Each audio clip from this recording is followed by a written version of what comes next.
Абайдың 38-ші қара сөзінен. Күллі адам баласын қор қылатын үш нәрсе бар. Сонан қашпақ керек.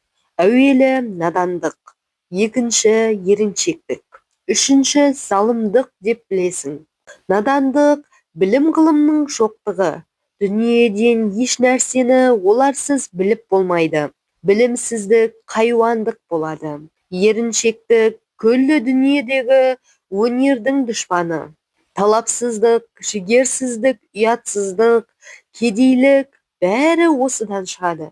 Залымдық адам баласының дұшпаны.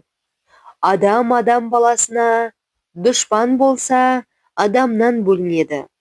Бір жыртқыш хайуан қисабына қосылады.